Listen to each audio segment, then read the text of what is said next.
She hadn't cried when they tied the noose, only when her sister stopped looking back. But when the stranger stepped forward and claimed her as his bride, the town laughed. Until he didn't. Rope itched. That was the only thought Miva Tills could hold on to as the noose pressed against her neck, scratchy hemp biting her skin, too coarse for the delicate throat of a girl barely 16. Her knees trembled above the wooden crate, her arms bound too tightly behind her to wipe the blood from her split lip. The sheriff's boot was already on the edge of the box. Any second now. The sky had turned black hours too early, swollen with thunderclouds that seemed to grow louder with every cheer from the crowd. "Witch," they shouted. "She cursed the well. She made old Mrs. Bennick's baby go stiff. She spoke Lakota with the wind." All lies, all spoken with spittle and glee, but in Westhello you didn't need proof. You just needed fear and someone small enough to carry the weight of it. Miva had not screamed when they dragged her from the cellar, not when they pulled her from her younger sister's arms or when they carved the word witch into her barn door. But now she stared across the crowd, past the angry mouths and jeering hands, looking only for one face, Hattie. Her sister stood by the post with arms wrapped around herself, too afraid to cry. That hurt more than the bruises, more than the fear. Hattie was all she had left, and Miva wasn't going to get to say goodbye. The sheriff spat into the dirt and adjusted his hat. "Last chance to confess," he called, but everyone knew it was just a formality. Miva didn't answer. Her voice had broken the night before when they'd made her kneel for 6 hours in the church, forced to chant verses until her throat bled. If God hadn't heard her then, he wouldn't now. The box creaked beneath her. Hattie took a step forward. "Please," she whispered, but the sheriff didn't even glance at her. He turned to the crowd. "May the Lord forgive this child's sins," he said without conviction, raising his hand. That's when the wind shifted. Not just the way a storm might turn, but deeper. The kind of shift that made grown men straighten and old women cross themselves. The first to see him was the boy sitting on the saloon's porch roof. He gasped, and others turned. From the tree line that bordered Westhello Square, a man rode in, slow and sure, his horse jet black and silent despite the rocks beneath its hooves. His hair was braided back, dark against the furs on his shoulders. A red handprint painted across his face. No one spoke, but everyone moved away. Miva's heart pounded, not from fear but something else, something she couldn't name. The rider dismounted without a word. He didn't ask permission. He didn't explain. He walked right through the crowd and no one dared stop him. The sheriff gripped his rifle, but the man's eyes, black and bottomless, met his and held. "I claim her," he said. His voice was low but clear, like smoke over river water. "As my bride." A beat of silence. Then the town laughed, a roar of disbelief and mockery that echoed against the wooden buildings. The sheriff snorted. "You think that's how this works, Redskin?" he asked. "She's on trial for witchcraft." The man didn't flinch. "She's mine now." "Says who?" someone shouted from the crowd. The man turned slowly, deliberately, until the voice went silent. "Says the one who will burn your church if you don't step away." The laughter stopped. Thunder cracked overhead. It didn't sound far. The sheriff hesitated, fingers tightening on the rifle stock. But then he looked at the girl, skin bruised and raw, hair tangled with twigs and dirt, and something passed over his face. Something uncertain. "Take her then," he said gruffly, stepping back. "She dies on your land, not mine." Miva was already falling, her knees giving out. The Lakota man caught her before she hit the ground. She didn't remember being lifted onto the horse. She didn't remember Hattie crying out, or the sudden explosion of shouting behind them. Only the quiet rhythm of hooves and the way her body pressed into the warmth of his chest. Then blackness. When she woke, it was to the sound of fire crackling in a ring of stones beside a tent. The air smelled of cedar smoke and wet grass. Her wrists were unbound. Her dress had been replaced with something dry and warm, soft deerskin lined with wool. She tried to sit but winced. Every muscle screamed. From across the fire he watched her, legs crossed, hands resting on his knees, calm as a lake. "You're awake," he said, no greeting, no smile. She blinked. "You saved me." "I claimed you," he corrected. "You're not safe." Her throat tightened. "Then why?" "Because they would have killed you and I needed to do something." She stared at him, confused. "Why?" He didn't answer. His name was Tahu. She would learn that much later. For now, he was just a stranger who had carried her away from a noose, only to bring her to a silence she didn't understand. That night, he built another fire, handed her a pouch of dried berries and meat, and said little else. But when she shivered, he draped another pelt around her shoulders. When she fell asleep from exhaustion, he sat by the tent flap all night, knife across his lap. The days that followed blurred. Her body ached constantly, healing in slow, painful swells. But Tahu never left her alone for long. He taught her how to bind her own wounds, how to gather roots that wouldn't poison her. He let her ask questions even when he didn't answer. Sometimes he watched her like he was waiting for something, some sign. Other times he seemed to forget she was there, lost in thoughts that furrowed his brow. By the fourth day, Miva could walk again. They had moved camps deeper into the woods, and it was there she finally asked, "Are we hiding?" Tahu looked at her. "They'll come." "Who?" "Men with guns, preachers who speak louder than God." "For me?" "For what you represent." She didn't understand, not fully, but she didn't press. Not yet. That night she dreamed of the noose again, of Hattie standing still while Miva swung from the rope.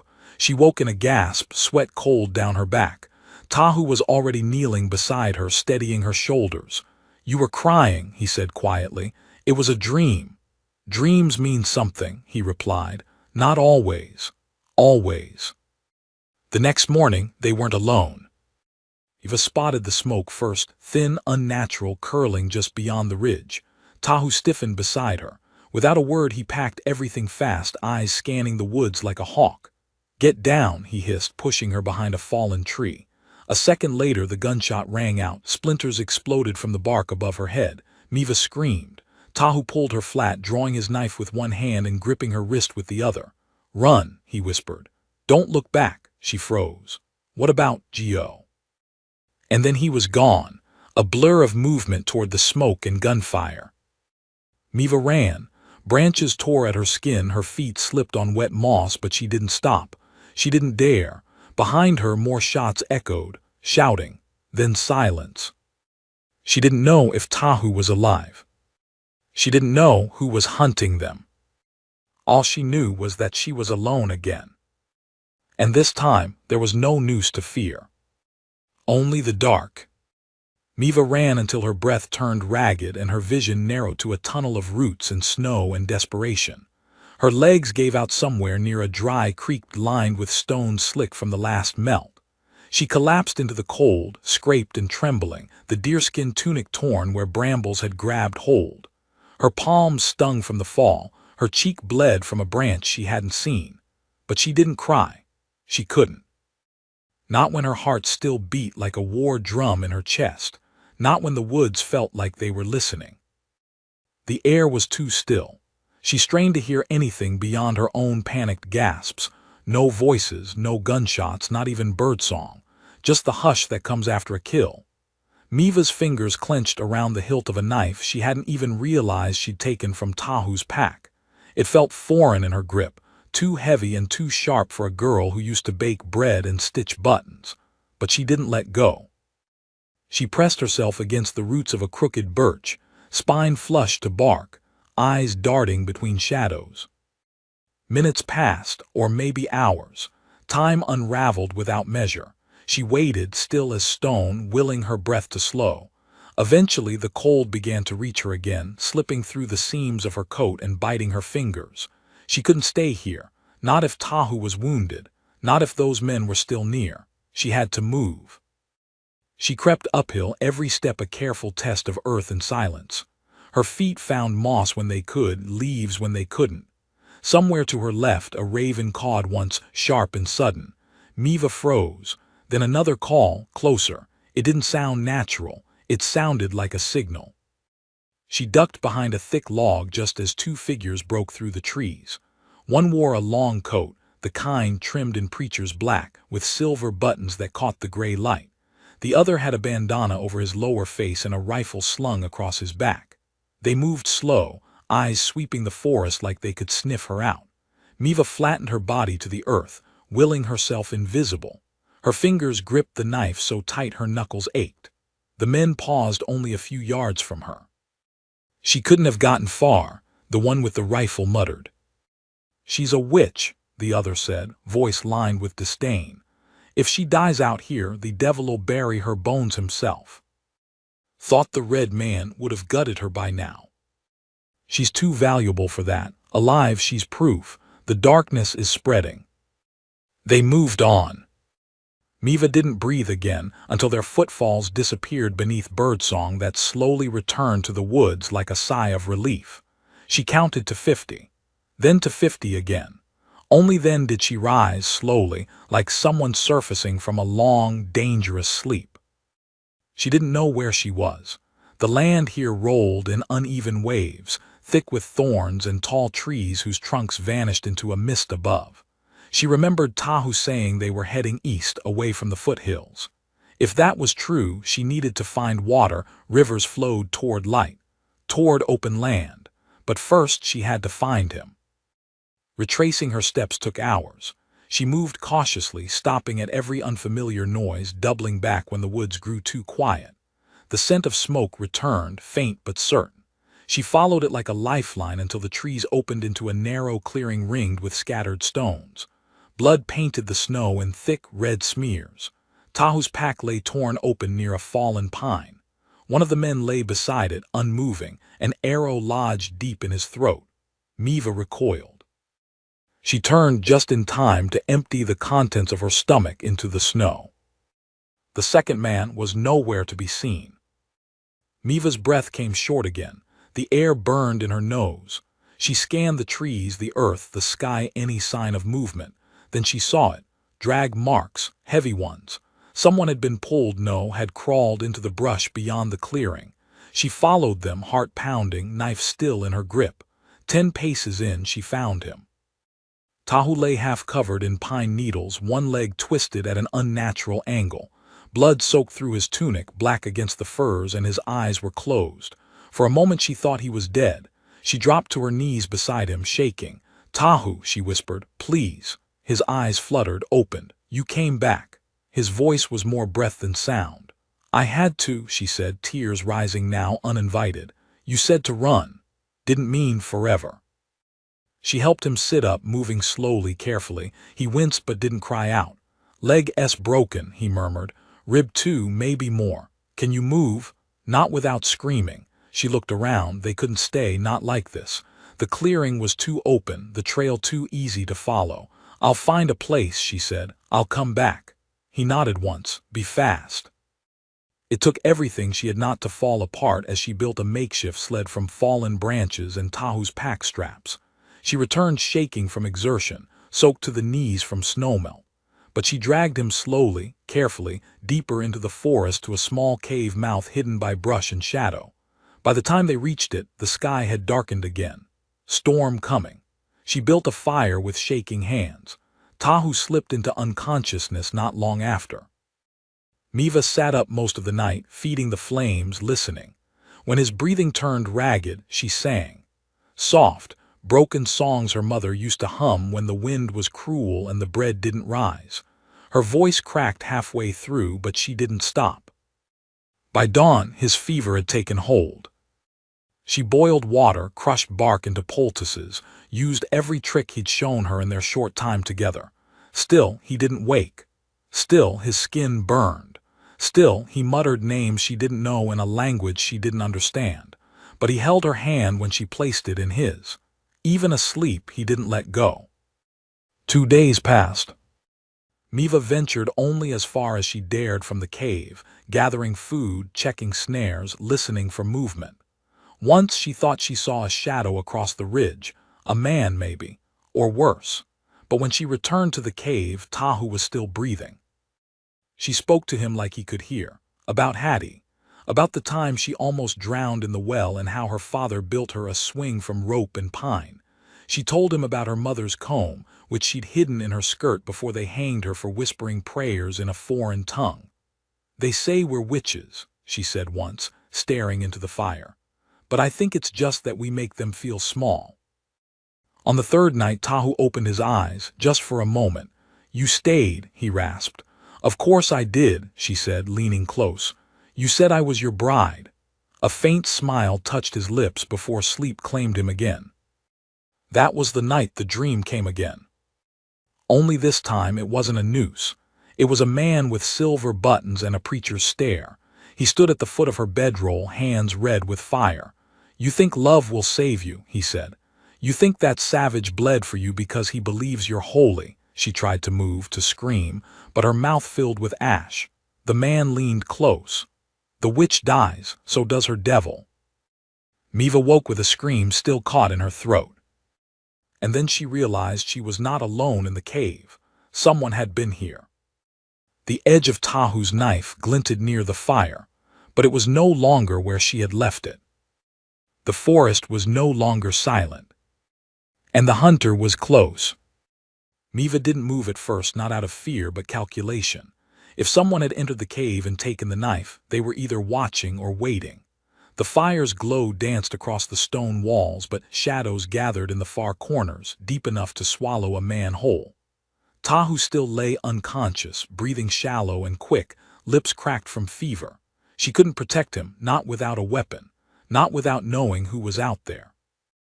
Then, just outside the cave mouth, a whisper of movement, so faint it could have been a shift in the wind, but Miva had learned to trust her instincts.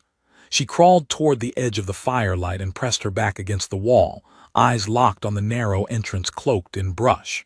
She saw it then, just a flicker, moonlight glinting off metal. A blade. She didn't scream, she didn't even breathe.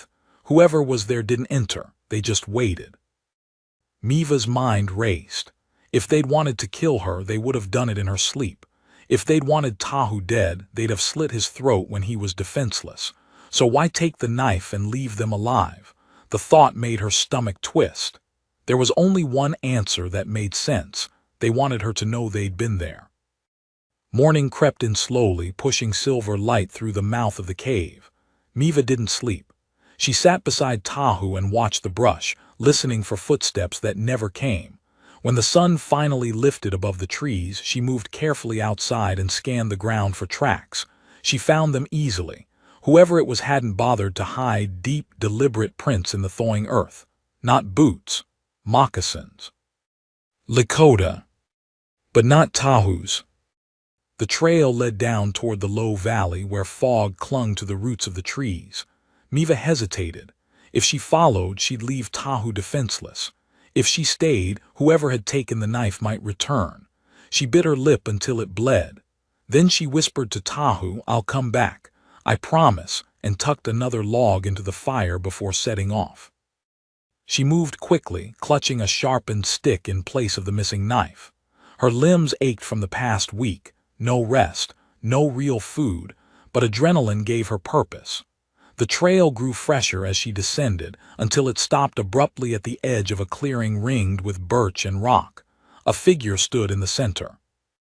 Miva didn't step forward, she simply watched. The woman wore a buckskin dress etched with beaded swirls and a single feather braided into her long black hair. She held the knife in one hand and a carved talisman in the other. Her eyes, when they met Miva's, were unreadable. Ancient. Patient. Miva swallowed. "Why did you come?" The woman didn't answer right away. She knelt and placed the talisman on the ground, then drove the knife into the soil beside it. When she stood again, her voice was low and steady. "He brought you where no white girl has been allowed in years." Her English was clear but heavy with accent. "Why?" Miva stepped forward. "He saved me. You belong to him. I belong to no one." The woman's mouth twitched, something between amusement and warning. "Then you'll die like no one." Miva straightened her shoulders. "I need the knife back. He's sick. He needs me." The woman said nothing. Instead, she picked up the talisman and held it toward Miva. "If you take this," she said, "you are not just a girl who ran from a noose. You are his. You are marked. The land will know you. The spirits will watch you." Miva hesitated only a moment. Then she reached out and took it. The woman turned without another word and vanished into the trees, her footsteps silent on the forest floor. Miva stood frozen for a breath, then retrieved the knife from the earth and clutched both it and the talisman to her chest. The moment she stepped back into the cave, Tahu stirred. Where he rasped. "I'm here," she whispered. "You're safe." He blinked slowly, eyes struggling to focus. "You left." "I had to." She knelt beside him, placing the talisman in his hand. Someone came. A woman. She left this. I think she wanted me to accept something. Tahu stared at the symbol, a bird carved from stone, wings wide, claws buried in the earth, his brow furrowed. You found her. Who? He closed his eyes. My sister. The silence that followed felt heavier than any storm. Miva didn't press. She simply built the fire higher and fed him water bit by bit from a carved wooden spoon. By nightfall, his fever had begun to break. He slept more deeply, no longer thrashing, and she allowed herself to curl beside him, breathing in the warmth of the cave, the scent of cedar and smoke and earth. She still didn't understand why she had been spared, why this man, this stranger, had risked everything for her. But as she drifted into sleep, she felt the talisman's weight against her chest, and she knew it wasn't over. Not even close. The next morning she awoke to find Tahu sitting upright, pale but alert. They'll come again, he said simply. You saw the tracks. I saw her. She wouldn't have shown herself unless there was danger. Miva looked at him. Do you trust her? I trust the land she walks on, he said after a pause.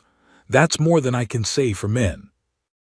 They moved camp again that day, slow, painful progress with Tahu leaning heavily on a carved staff. Miva carried most of their supplies, never once complaining. The forest thickened as they climbed, and by dusk they'd found a ledge that overlooked the valley. The cave beneath the overhang offered shelter, and Tahu nodded in approval. This will do. That night he told her stories. Not of battles or heroes, but of the wind that warned of betrayal and the owls that whispered names in the dark. He told her of a river that ran backward once, after a woman sang to it for 7 days, and of a mountain that grew taller every time a lie was told beneath its shadow. Miva listened without question. For the first time in days, she felt something that wasn't fear. She felt wonder. But the peace didn't last. 3 nights later, just before dawn, Miva stirred to the sound of voices. Not close, but close enough. She crept to the edge of the ledge and peered down through the trees. Firelight flickered in the valley below. 5 men, horses, guns, and worse, a cross nailed to a makeshift post, hung with fabric bearing a painted red W. Miva's stomach turned. They hadn't come to search, they'd come to burn. She crawled back to Tahu. They're here. He nodded. We'll lead them away. But your leg. I can ride. Within the hour they were packed. Tahu, stiff and grim, mounted the horse with Miva behind him. They didn't ride down into the valley. They rode north, where the trees grew taller and the shadows deeper. The hunters followed. Miva could hear their dogs now, snarling through the underbrush. She held onto Tahu's waist as they galloped, wind whipping her hair back, tears streaking her cheeks, not from fear but from the sheer force of movement, of survival. They had no plan, only escape. By sunset the land began to change, less forest, more rock. Cliffs jutted up in jagged rows and narrow paths carved by deer twisted between them. Tahu guided them into a ravine hidden beneath a wall of vine-choked stone. We'll hold here, he said. They won't find us unless they bleed for it. Miva slid from the horse, legs aching, and helped him down. He winced but didn't cry out.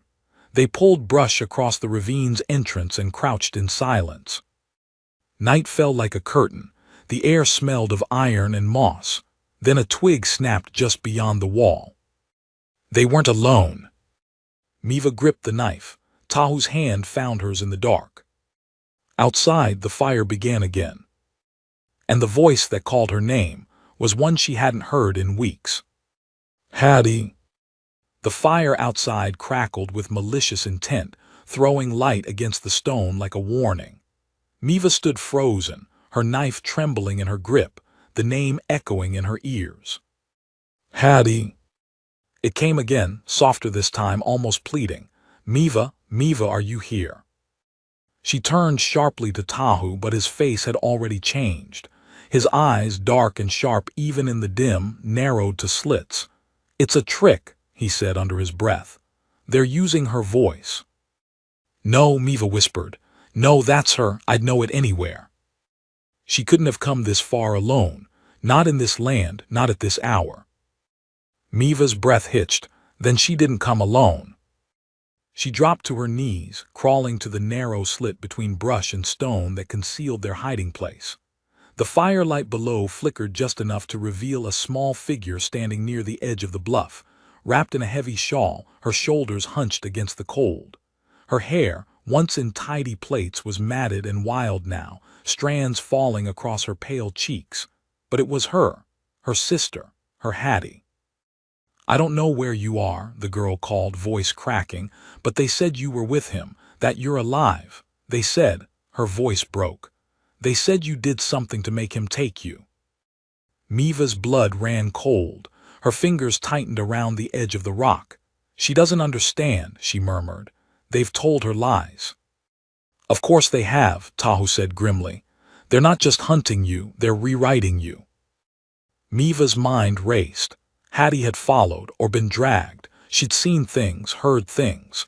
And now they were using her, dangling her voice like bait, knowing Miva would come. I have to get her, Miva whispered. Tahu didn't move. If you step out there, they'll take you both. They'll kill her if I don't. No, he said firmly. They need her. She's proof you're not beyond salvation. If they hang you with your sister watching, they prove the town can be cleansed. Miva's stomach turned. I can't just sit here. Then we make them come to us, he said.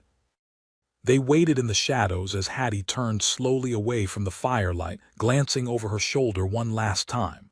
A man stepped from the darkness behind her, a tall figure with that same preacher's coat, buttons glinting like coins in the flame.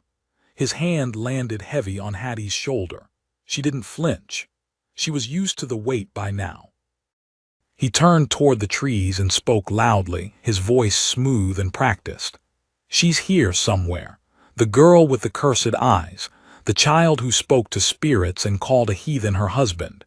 She ran from judgment, but the Lord never runs. Miva's teeth clenched so tightly her jaw ached. She knew that voice. Reverend Alder, the man who had led her mother to the gallows. The man who carved the W into her barn with his own hand and offered her father mercy if only he confess her sins for her. The man who promised protection to Hattie if Miva was handed over. Tahu's hand gripped her arm. We wait till dark, then we run again. But Miva shook her head. No, I've been running all my life. He frowned. Miva. You said the land watches, that it knows. She turned to him, her voice barely a whisper. Then let it see I'm not afraid anymore. The rest of the night passed without sleep. They didn't speak.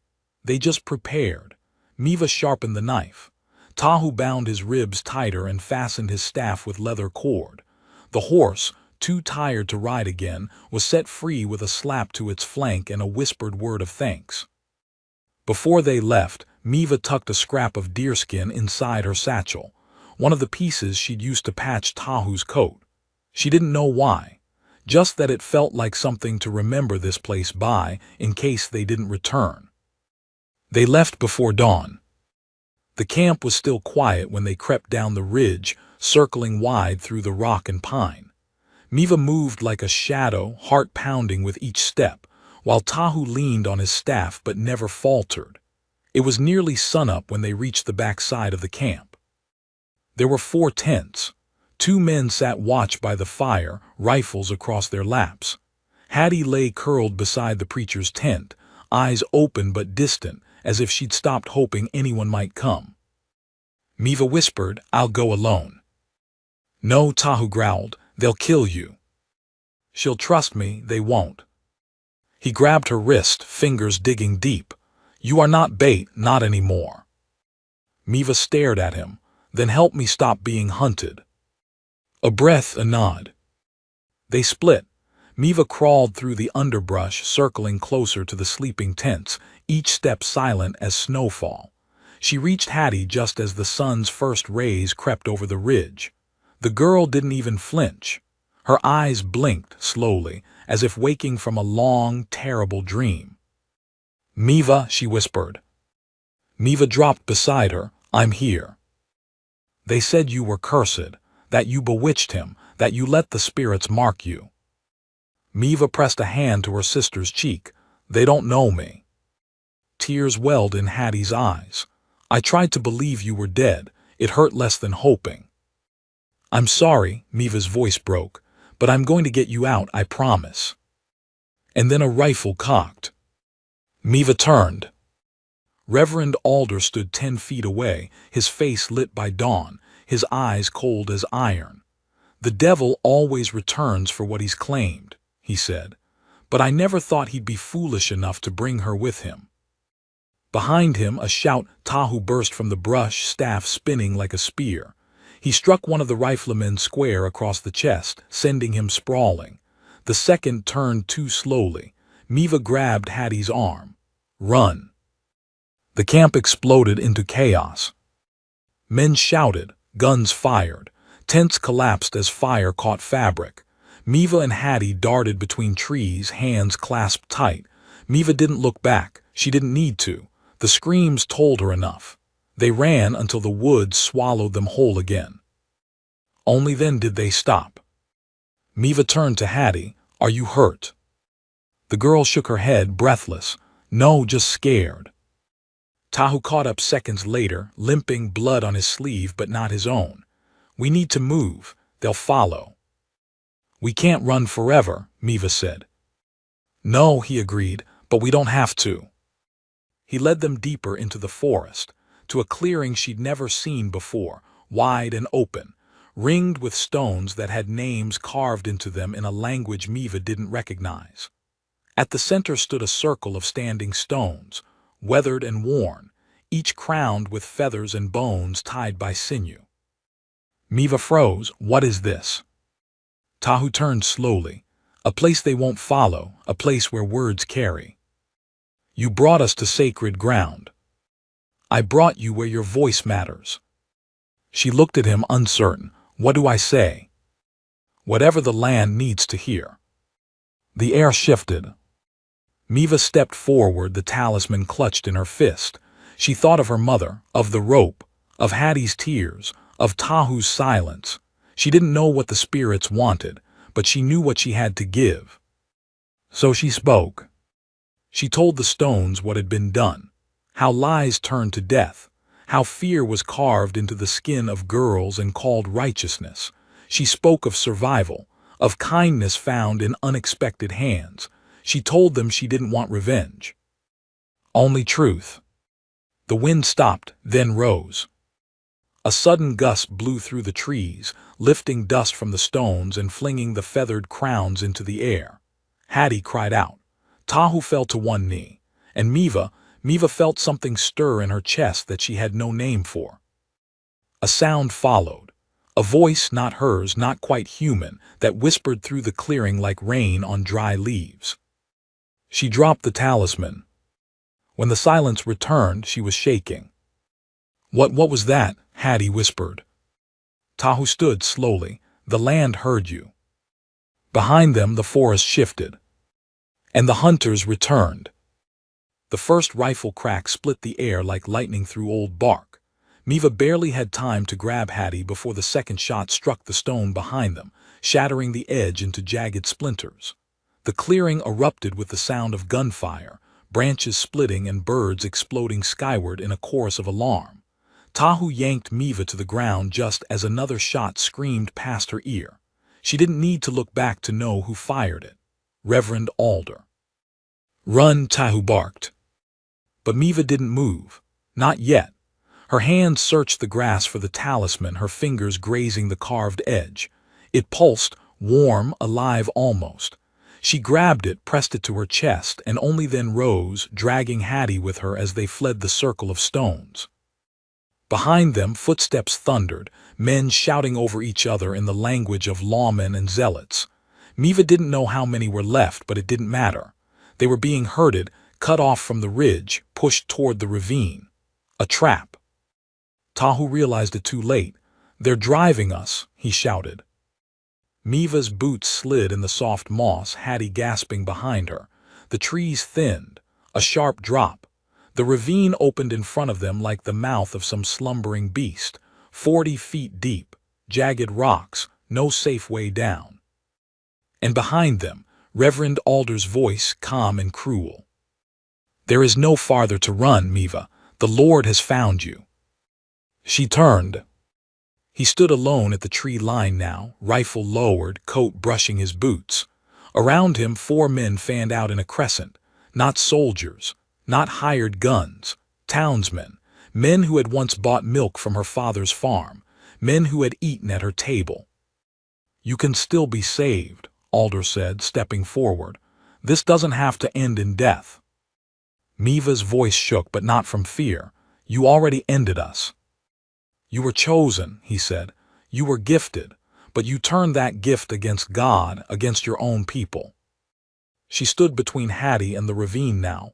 "I didn't choose anything. I survived you." He took another step, then laid down the knife. "Release the girl, and the Lord will judge between you and I." Tahu appeared from the side, staff in hand, blood trailing down his temple. "You talk of the Lord," he said, voice low, "but the land has heard her, and it does not speak your name." The men turned toward him, guns raising. Miva acted. She flung the knife not at Alder but at the nearest torch. It hit the oilskin pouch strapped to a man's belt. Fire erupted, searing up his coat. He screamed, staggering into another who dropped his rifle. In the chaos, Tahu lunged, knocking a third off his feet. Miva grabbed Hattie's wrist and bolted. The only direction left, down. She didn't hesitate. She grabbed Hattie close and jumped. They hit hard. Miva's breath exploded from her lungs as she rolled, crashing through brush and slamming into cold, slick stone. Hattie cried out beside her but was moving, still alive. From above, the men shouted again, more firelight, more bullets. Tahu didn't jump. Miva's heart seized as she watched him above, surrounded. But he didn't run. He turned, standing tall as the flames flickered across his face. Then the earth answered. It began as a tremor, small, rhythmic, like drumming from beneath the soil. Then louder. The hunters paused, eyes darting, feet shifting. And then they came. Lakota riders, 6 at least, stormed out of the trees with war cries that split the air. Painted faces, bows drawn, a storm of hooves and feathers and fury. The men scattered. Alder spun and fired, but his bullet vanished into the night.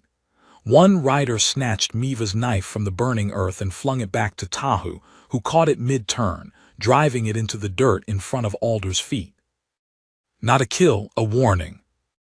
The Reverend dropped his rifle. From the ravine floor, Miva watched it unfold like a story told by firelight. The hunters didn't fight. They surrendered, because they knew whatever protection the town once gave them, it didn't reach this far, not into this land, not under these stars. When it was over, Miva climbed back up the ravine with Hattie, both shaking but alive. Tahu met them at the top, blood drying along his jaw. He didn't speak. He didn't need to. The riders were already leaving, their work done. One woman lingered, the same woman Miva had met days before, the one who'd given her the talisman. She approached slowly, and this time she smiled. "You came," Miva said. "You called," the woman replied, "and the land listens." Miva looked around. The clearing, the standing stones, the firelight now dimmed. The men who once tried to hang her, beaten not by swords or bullets, but by belief turned against them. "What now?" Hattie asked, her voice small. Miva looked to Tahu, then to the woman. Then at last to the horizon. "Now we stop running." They didn't return to the cave. It was too exposed now, too close to memory. Instead, the riders led them west, deeper into the land Tahu called home. They traveled slowly, with Tahu riding behind Miva, his wounds still healing. Hattie clung close, never more than a step away. The land changed. Mountains rose in the distance, and the sky grew wider, bluer. Miva had never known that many stars could exist above one girl's head. They arrived at a village nestled between 2 rivers. A small cluster of lodges, smoke rising in peaceful curls, children laughing at the edge of the trees. No guns, no crosses, no gallows. Home of a kind. Not everyone welcomed her. Some stared, some whispered, but no one turned her away. And when Miva stood before the elders, talisman in hand, and recounted what she'd done and what had been done to her, they listened. Not once did they ask her to apologize. Time passed. Tahu healed slowly, though the limp remained. He spent most days teaching Hattie how to track elk, how to spot a snake by the flick of grass. Hattie, once meek, now asked questions with fire in her eyes. She grew taller, stronger. Miva worked alongside the women of the village, learning to grind corn, to shape clay, to braid dried herbs into patterns that warded off winter sickness. She spoke less, listened more. The forest no longer frightened her. It felt like skin she was learning to grow into. But the peace didn't last. One night she awoke to find Tahu sitting outside their lodge, eyes turned toward the east. His jaw was set. "They'll come again," he said. "How do you know?" "Because men like Alder don't accept shame. They drown in it." Miva closed her eyes. "Then we prepare." And they did. The villagers taught her to move without sound, to mark trails with stones and notches. They didn't teach war. They taught survival. And stories, always stories, because to survive you had to remember why. They told tales of women who had turned wolves to ash with a whisper, of girls who'd called lightning with a song, not as threats, as reminders. Power, they said, wasn't in the curse. It was in who claimed it. A season passed, then another. And then, just as the snow began to melt, Hattie returned from the forest with a bundle of red cloth clenched in her fists. Miva recognized it instantly. Reverend Alder's scarf. No blood, no tracks, just the scarf in silence. The village council gathered that night. Tahu spoke. Miva stood behind him, not as a fugitive, not as prey. As his wife. The words came heavy but certain. They come not for justice, but to cleanse what they fear. If we hide, they burn the trees. If we run, they poison the water. So we stay. The elders nodded. Miva didn't sleep that night. Neither did Hattie. Dawn came slowly, blood-red and cold. And in the valley below, the sound of hooves. The hunters had returned. But this time, Miva didn't run. She stepped forward, talisman in one hand, fire in the other. And she waited. The riders didn't charge. They descended slow, deliberate, the way someone walks into a churchyard or onto a battlefield where ghosts already whisper. Miva counted 12 from her place at the rise, 6 on horseback, 6 on foot, all dressed in the deep navy coats of the town's militia. Guns strapped tight, faces hard, but they weren't strangers. She recognized most of them, not just from her trial, from before. One had ferried milk for her father. One had traded apples for kindling from their orchard. And another, Daniel Cross, had danced with her once, in a barn lit with candles and summer wind. But none of that lived in their eyes now. At their center rode Reverend Alder. His horse was black and heavy with tack, his collar brighter than she remembered, clean despite the journey. And in his hand he carried a long staff, silver nailed into the top like a spike, cross-shaped but cruel. When he halted at the foot of the rise, he didn't look up immediately. He dismounted slowly, brushing snow from his sleeve. Then he raised his gaze to meet hers. "Miva Cooper," he called, voice ringing clear, "you were warned." She didn't move. Her shawl was wrapped tight around her shoulders, the talisman pressed beneath layers of fabric and memory. Her hands burned from where she'd clutched it all night, feeling it pulse like a second heartbeat. Behind her, Tahu stood silent. Beside her, Hattie, now near as tall, had her hand on a knife, though her fingers still trembled. "We told you," Alder continued, "that there would be justice, that there would be mercy, but you spit on both." Miva stepped forward. "There was never mercy," she said, loud enough for her voice to roll down the hill. only the illusion of it tied up in threats and gallows. Alder's lip curled.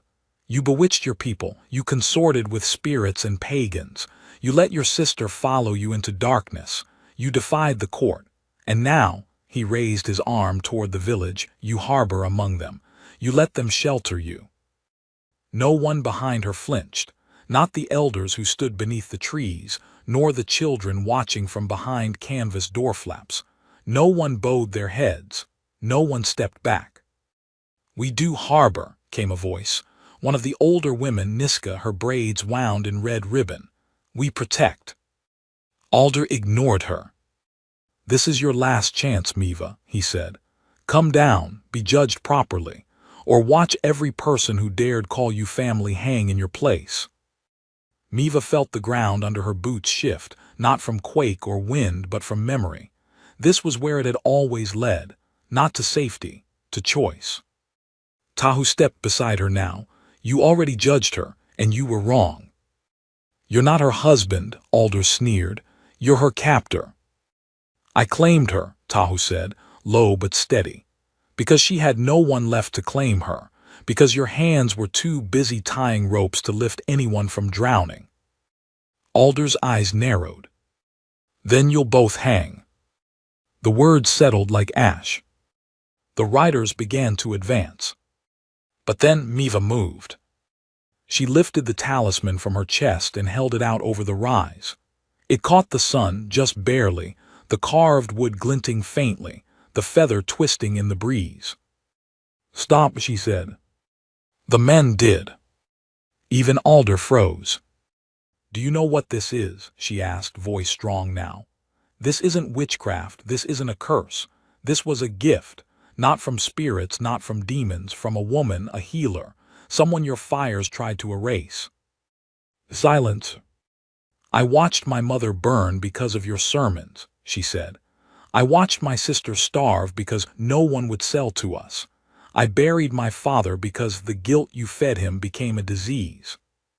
She took a step closer to the edge. I came here with nothing, I expected nothing, but these people fed me. They taught me. They never asked what I believed, only what I had survived. Tahu's voice joined hers then, soft but clear. And you hate her for surviving. One of the riders, a young man with ash-blonde hair, maybe 19, shifted in his saddle. His eyes flicked to Miva, then to Hattie, then back to Alder. She's just a girl, he muttered. Alder spun. She's an abomination. No one answered. He turned back furious. Fine, he spat. Let it be finished. He raised the staff. But the land had heard enough. A wind rose, not gentle, not sudden, but ancient. Cold and bone-deep, it twisted through the trees like a ribbon of sound and shook the snow from the pines. Alder's horse reared back. One of the other animals bucked, nearly throwing its rider. Miva didn't move. She lifted the talisman higher. And the wind came harder. Not a gale, not something made of air. It felt like voices, footsteps. It felt like the forest breathing for the first time in years. And in that sound, those whispering leaves, Alder staggered. The riders looked to each other now, uncertain. Tahu spoke again. You brought fear into sacred soil, and the land has chosen who to answer. Then, impossibly, one of the riders turned his horse. The blond boy, the one who'd whispered, he didn't speak. He just wheeled and began to ride, away, slowly, back down the valley. Another followed. Then another. Alder shouted after them, but their footsteps drowned him out. Snow kicked beneath hooves. Coats flared behind them like blue shadows. And one by one, the line dissolved. Only Alder remained. He raised the staff again. This time Tahu moved. He didn't charge, he didn't strike. He simply stepped forward, 1 foot at a time, until he stood at the bottom of the rise. Alder stared at him. You think she made you strong? No, Tahu said, she made me human. And he took the staff from Alder's hands. The Reverend didn't resist, not because he accepted it, but because something in him, deep and unspoken, knew it was already over. Tahu turned, carrying the cross staff to the center of the field. He broke it over his knee, one clean crack. Then tossed it into the fire. Miva didn't return to the village right away. She stood for a long time in that field, watching the sun break over the snow, watching Alder kneel in the ash of his own making. Hattie took her hand. "They'll try again, won't they?" Miva nodded, "Yes." "Then we'll be ready." She looked down at her sister, not a child now, not a shadow. Hattie stood tall, chin lifted. The girl who once hid behind her skirts had become something sharp. She would survive. Later that night, in the circle of the elders, Miva sat beneath the stars with her shawl pulled tight and the broken talisman in her lap. Tahu sat beside her, his fingers twined with hers. "You were right," she said softly. "He didn't ask about what. The land doesn't choose sides, but it listens, if we're brave enough to speak." He didn't smile.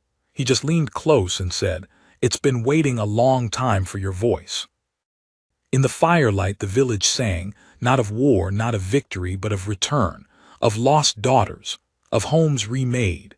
Miva listened with her eyes closed, and for the first time the song felt like it belonged to her. Not borrowed, not stolen. Hers. And somewhere, far from firelight and village walls, Reverend Alder rode alone beneath a sky that would not grant him stars. Because some men, Miva thought, would never learn to hear. They buried the broken staff at the edge of the village, just beyond the ring of sacred stones. No marker, no ceremony. Only Tahu, Miva, and the elder Niska stood witness. When the earth closed over the splintered shaft, Miva placed her palm flat over the dirt, whispering no words, only feeling. Let the land take it. Let it rot where no roots would feed from it. A month passed, then another. The snow melted slowly, giving way to a thaw that turned the forest paths to mud and filled the rivers with silt and bone-colored foam. The first green blades split the frost, tentative and trembling like a breath held too long. With spring came work, honest work, the kind that pulled you forward and dulled old aches without ever quite curing them. Miva helped build new lodges on the east side of the river where families had grown. She learned to shape hides, to stretch sinew, to braid new patterns into old stories. She was no longer the girl who ran from the noose. She was no longer a question. She was part of the answer. But that piece, like all things, had an end waiting at its edges. One morning, as she returned from the ridge with a basket of wild roots, she saw the smoke.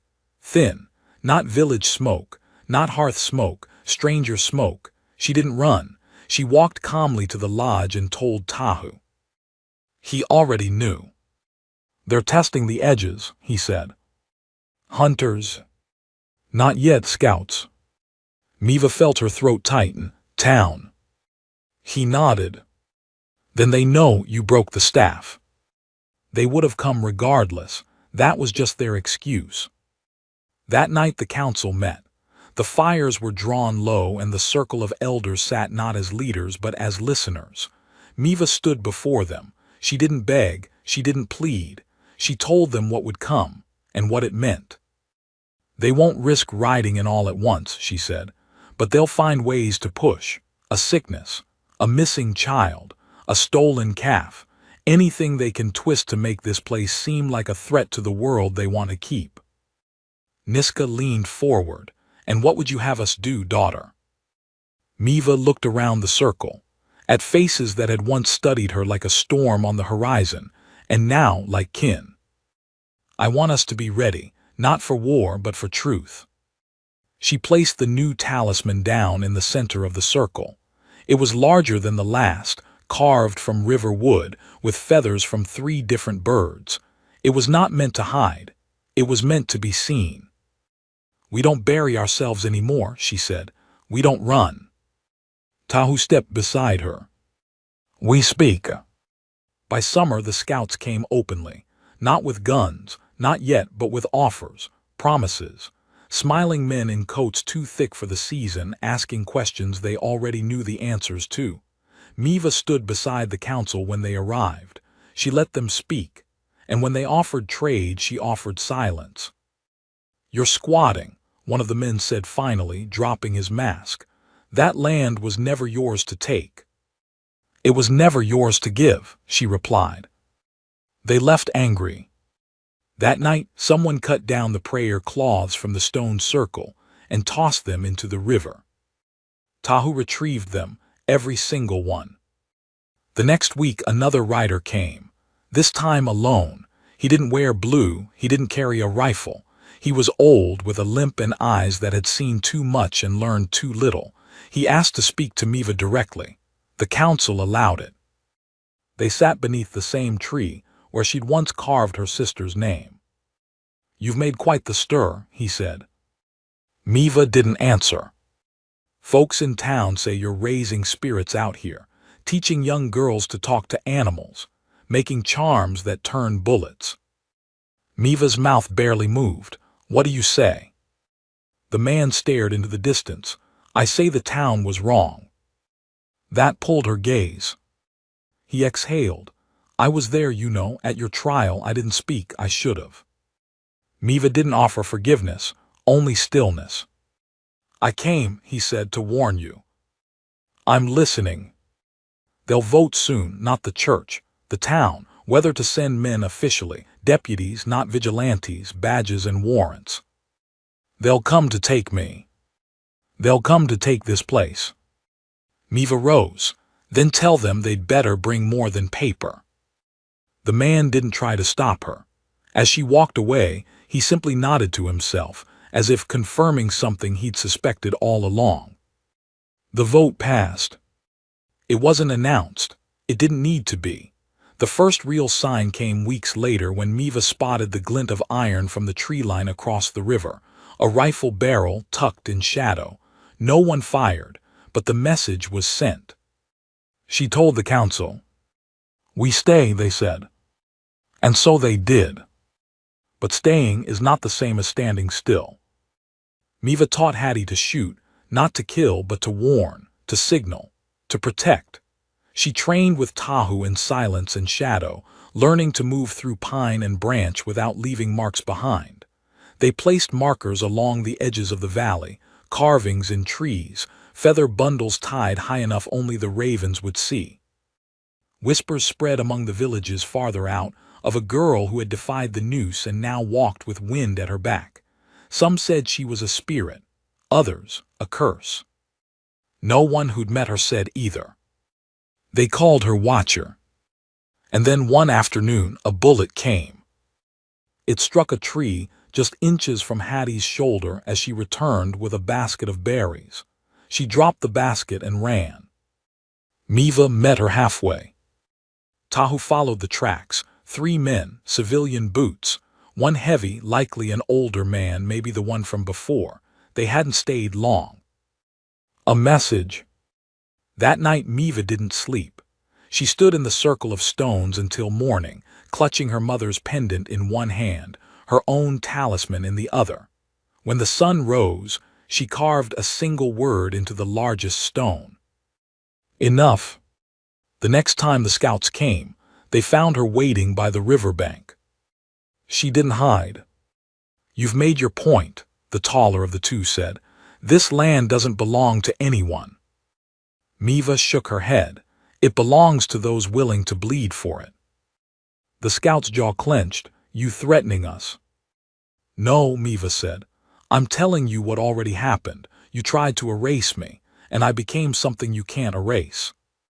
He stepped forward. She raised her hand, and from the ridge a call echoed, a hawk's cry. A signal. Men stepped from the trees, not soldiers, not warriors, families, elders, children holding sticks sharpened at one end, women with cloth wrapped around their fists and fire in their eyes. "You think we're scared of a few villagers?" the scout spat. "No," Miva said. "You're scared of what happens when we stop hiding." They left. And for a time, they didn't return. Years passed. The gallows in the town square rotted. The church stood empty some winters, its pews filled with dust instead of believers. No one dared speak Miva's name aloud in the town anymore, not because they feared her wrath, but because saying it aloud was to admit she had lived, had thrived, had built something better than what they had destroyed. Hattie grew into a woman, strong, clever, with eyes that missed nothing and a voice like stone when she spoke. She married a boy from a southern village, one who respected her strength, not feared it. They had a daughter. They named her Nora. Tahu grew slower, his limp deepening with the years, but his fire never dulled. When the younger men challenged him to races or argued about pride and war, he only smiled and told them the truth was quieter than all that. Miva grew gray at the temples, her hands calloused, but her eyes held every season she had survived. She walked the ridge each morning. She spoke to the trees. She taught the children to listen not just to commands, but to the world. She never forgot Alder. She never forgot the noose. But she stopped dreaming of it. Instead, she dreamed of firelight, of sisters, of roots that ran deeper than any rope.